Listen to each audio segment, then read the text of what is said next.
And we begin with part 2. Part 2 of the recording. The finest trick of the devil is to persuade you that he does not exist. Interesting. I didn't notice that before. I'm very curious to see where it goes though. Night 1. Strange radio voice. You and the streamer Nino have escaped from now, but you hear the high-pitched ring of a phone. Soon you discover the source of the ring. Ting-a-ling, ting-a-ling.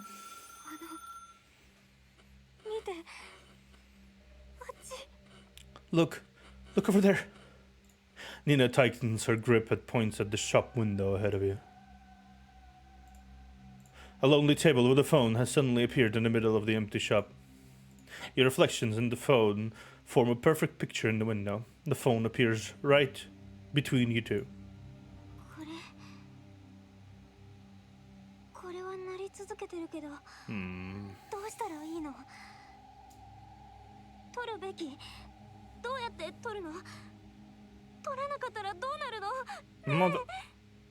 I'm not exactly sure what is happening here right now. Like, why is the voice or whoever it is? Why is that? Why is she collecting people here?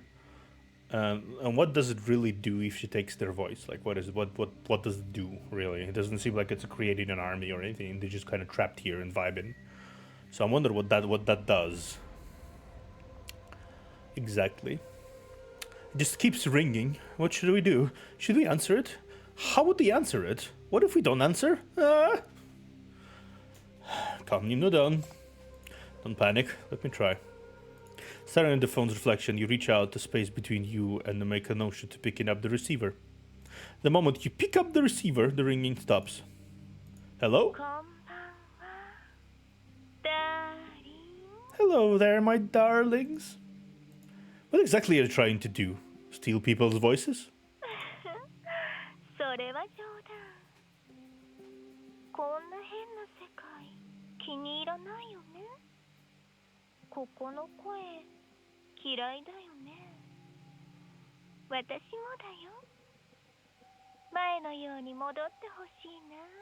I was just joking with you. You don't like the strange world, do you? You hate the voices here, right? Me too. I wish it could return to normal.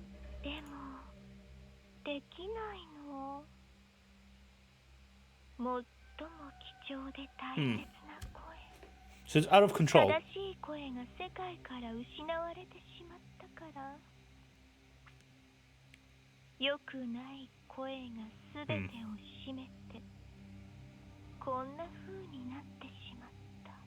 But it can't be helped. The world has lost its most important, precious voice. Its one true voice. Terrible noise have taken over everything. That's why it's like this.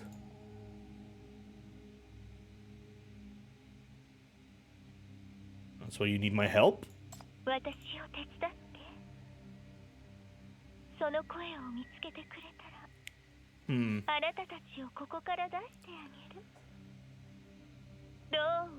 Help me out. If you find that voice, I'll let you leave this place. How does that sound? I don't believe a word you're saying.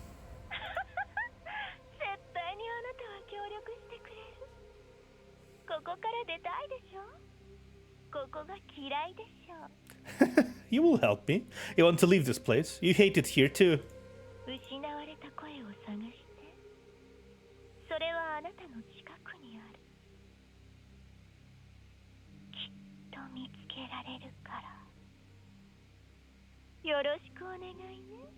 You'll find that lost voice. It's close to you. You'll definitely find it. I'll be counting on you.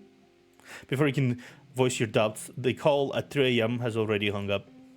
The table in the display windows gets covered in dust the moment the call ends. That's when you realize that the phone didn't even have a telephone line. This sort of thing is beyond what you can handle, and is making you a bit irritated. You force yourself to calm down and focus on analyzing the situation. She can only control objects and sounds in the world, and even influence ordinary people who enter. These are already S-class powers. No matter what, I have to take the culprit away.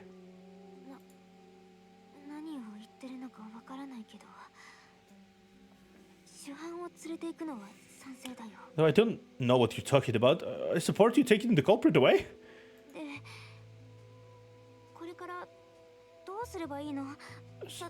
So what should we do now? Call me a live server, or if you prefer, you can call me Chief.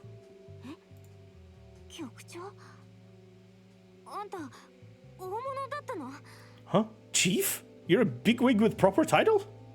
You look at Nina, somewhat speechless. Just a few minutes ago, she was scared and surprised about how you could adapt to this world so quickly, but in reality, she's an eccentric one herself.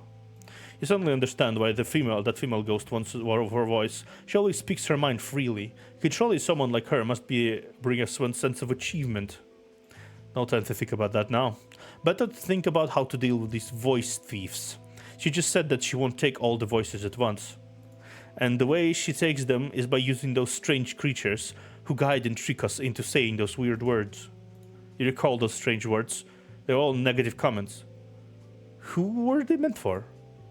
For us? For the fellows in the weird heads? Or for the female ghost? Anyway, we need to come up with a plan so that every time this radio station broadcasts, we can survive without saying a word. Otherwise, if we really lose our voices, we won't be able to speak up and refuse the demands of those strange people.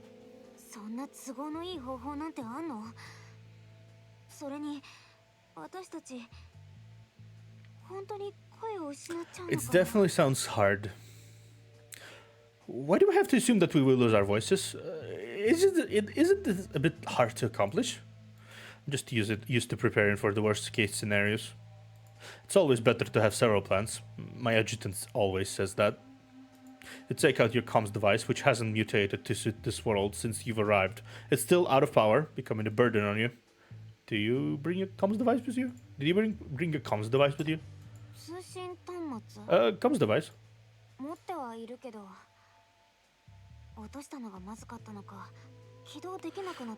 Yeah, I did.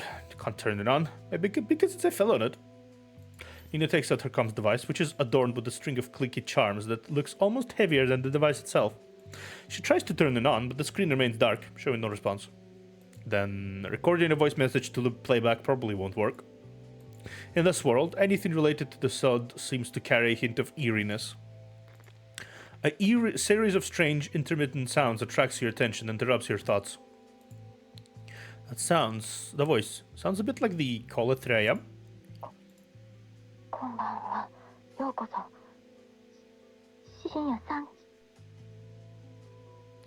Hello, welcome to call at 3 a.m. It's a record store. The strange voice you heard is coming intermittently from inside. It sounds like opening lines of the radio show. But you notice that all the lines contain the words like no, refuse, resist, have all been censored, unable to be spoken. The record store is a bit strange. Let's go check it out. If all else fails, we might be able to get some words from the lyrics we get by. Interesting. Exploration. Fish brain in a tank. Stepping onto the phone booth and onto the streets, you find yourself in a world severely corrupted by mania. Perhaps you should take a look around. Find the pattern of this world to discover a way out. A traveler on the road, please stop your hurried steps. Take some precious time to chat with me. In a shop window by the road, you see a computer with a strange goldfish swimming inside. Hello, my name is Aristotle Aquinas Heidegger. I stopped you to discuss some philosophical issues. What would you like to discover? Most excellent. It seems you are a seeker of wisdom. Far superior to those crude imbeciles with weird heads. It's as if I can see the god of philosophy smiling. The goldfish waggles its tail happily. Please take a good look at this world. Everyone blindly obeys the voice on the radio. The voice on the radio represents the power and truth. What would happen when everyone was free to speak? Undoubtedly, the clamor of the mob is destined to overshadow the glory of truth. Therefore, the right to speak must be held at the heads of a few, in the hands of a qualified ruler, a philosopher, king, like me. You can't help but frown. The strange fish in front of you not only can talk, but also swims back and forth outside a computer. It seems that mania has completely corrupted this area. I can't help but notice your thoughtful expression. It seems you have been won over by my thoughts. The words of wise sage are inspiring indeed. You leave the strange goldfish behind and continue towards the record store. Okay. Exploration 1, Billboard Girl. The street you find yourself in, word, the severely corrupted. Oh, this is the Blade Runner reference, huh? Interesting. You see a giant billboard by the side of the road. The girl in the advertisement moves like her body lazily and flashes you a smile. You look a bit down, poor child. Perhaps he can help you. Where is this place? Here? This is a world made of sounds. Or from your perspective, a more world made of mania. Everyone in this world, as long as they behave, can receive unimaginable rewards. Take me, for example. Although my body is still trapped in this billboard, at least I have gained the ability to speak. The girl on the billboard looks at you and giggles with her hand over her mouth. How do I live? I saw it all from above. The lady from the radio station asks you to find a voice. Listen to her and find that voice. Otherwise, you won't be able to leave this world. After all, the lady from the radio station is the sole master of this world. The girl's face seemed to show a hint of worry. I have nothing to ask. Nothing to ask? Good. I like your voice. It sounds really nice. If you need my service, give me a call. My phone number is 2077. Blade Runner 2077. God damn it. Remember it well, don't forget it. The girl winks at you, blows a kiss, then waits for her next customer. Blade Runner. God damn it. That's a funny reference. Literary girl. The bookstore appears to be hosting a book sale for a famous author. Many figures with weird heads are scrambling to get a copy as vying for discount items at the supermarket.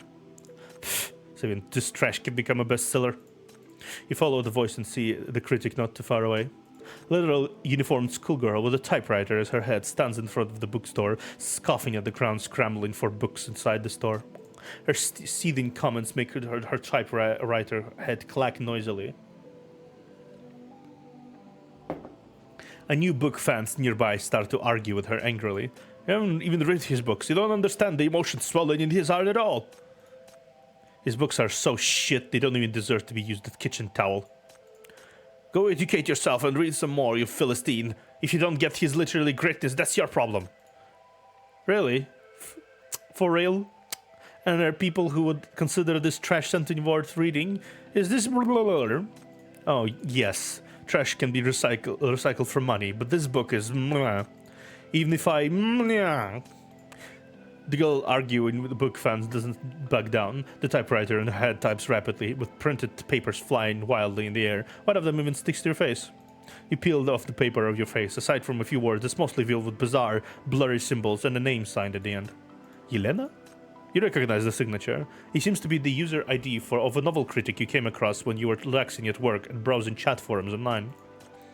She once showed great disdain for a novel that used the call at 3 a.m. trope, even declaring that she would call to test the truth of the legend. If all books nowadays this quality, then... Can't really give it any justifications for your comments. Who are you to insult about his book? How dare you badmouth him when he works so hard? If you don't like him, you're the one who's abnormal. That's right, you're abnormal. You're the one who's the problem. The young girl tries fervently to argue with the passionate books fans, but the typewriter pages flying around have nothing but symbols, empty spaces and her own name. And in seconds, these papers are torn to shreds by the book fans. This scene feels a bit scary. You feel a moment of dizziness and vague images flash in your mind. Play instructions. Identify the sinner in the distorted image and choose the correct answer.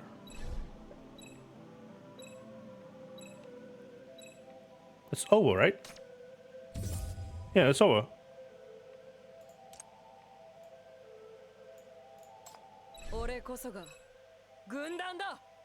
That's the... That's Zoya. Going down, like, she literally speaks about the Legion. The only person says that is Zoya, a student who has been assimilated by the world and whose head morphed into a typewriter, seems to be quite keen on critiquing others' works. The comments from the literary girl are unexpectedly critical. You just hope she doesn't critique you. Let's see. Exploration, top realtor 1. The record store is located in somewhat remote area with not many people around. It's not until you come close that you see the strange figure pacing back and forth in front of a narrow shop next door. Under the glow of the neon light, you see a man with telephone as his head. He's holding up a receiver, seemingly on call with someone. Of course! It's near the business district, a beautiful eco park, complete with exquisite furnishings and huge balcony. Living there is quiet and tranquil, safe and convenient. A Bear Star reporter like you deserves a home as spectacular as yourself, don't you think? When you host your friends and family, they'll feel like they're at the Rivera. How impressive is that? After what you just went through, you don't want to have any unnecessary contact with the people in this world. But the man is blocking the only path to the record store, so you pull Nino into a small alley to hide for a while. The man with the telephone hand paces back and forth under the night sky, nodding in response non-stop. After a while, he stops in his tracks, puffs out at his chest, and his tone becomes more upbeat. No problem. It's so refreshing to talk to someone like you. How about I take you to see the place tomorrow, and then... What do you say, sir? The person on the other end says something that makes the man slouch in disappointment. Sir, what do you mean? We're talking about buying a property. Why are you asking me to bark like a dog? Please don't hang up. Of course, I didn't mean to question you. I would never dare to do that. Just one of your reports would shut down our whole business. Under the flickering light, you see the man's head clench into a fist. His mouth opens and shuts several times, but he can't utter a word of refusal. The man on the other hand seems to keep pressuring him. After taking several deep breaths, the man with the phone quite quietly lowers his head and softly complies with the unreasonable demand. Are you satisfied with this? What? Scammer? Teach me a lesson? No, sir, I'm not a scammer. I'm licensed. Hello? Hello? The call ends with a click. The man with the phone hand stands in the place for a long time, stunned. He then sighs and returns the headset back to its place on his head.